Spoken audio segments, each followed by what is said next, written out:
दूसरी तरफ हम देखते हैं कि तेजस्वी यादव है, मीडिया से कहता है कि ओवैसी और उसकी पार्टी चरमपंथी है। मेरे अजीज दोस्तों और बुजुर्गों, तेजस्वी की नजर में, राजद और गठबंधन की नजर में जो नमाजी है वो चरमपंथी है, जो कुरान को पढ़ता है वो चरमपंथी है, जो रोजे रखता है वो चरमपंथी है, जो मदरसे में पढ़ाता है चरमपंथी है, जिसके चेहरे पर दाढ़ी है वो चरमपंथी है, जिसके सर के ऊपर नमाज की टोपी है वो चरमपंथी है। ये हमारी माँ और बहनों के सर पर दुपट्टा या हिजाब या बुर्का है, राजद और गठबंधन की नजर में चरमपंथी है। और कौन राजद की नजर में, तेजस्वी की नजर में चरमपंथी नहीं है, जो उसके बाप लालू के सामने आकर सर झुकाए। तो सुन लो तेजस्वी, हम जमीन आसमान के खालिक को मानने वाले हैं। हम अपना सर झुकाते जमीन और आसमान के खालिक के सामने। हम किताब अगर कोई मानते हैं तो अल्लाह के कलाम को मानते हैं, उसके बाद संविधान को मानते हैं।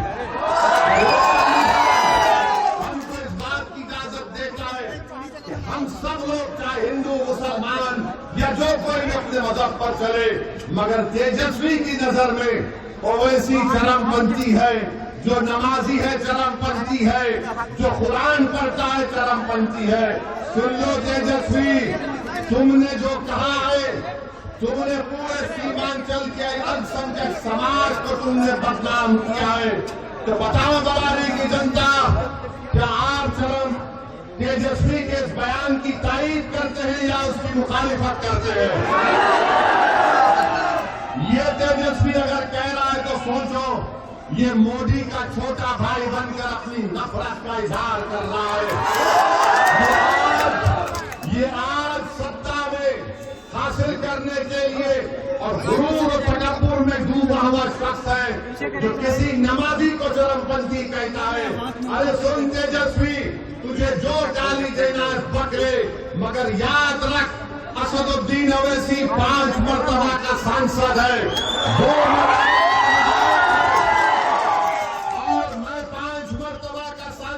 2 मरतबा मुझे पार्लियामेंट की तरफ से बेहतरीन पार्लियामेंटेरियन का अवार्ड मुझे मिला। और ये लालू का बेटा बोलता है मैं चरमपंथी हूँ। तेरे बोलने से कोई फर्क नहीं पड़ता,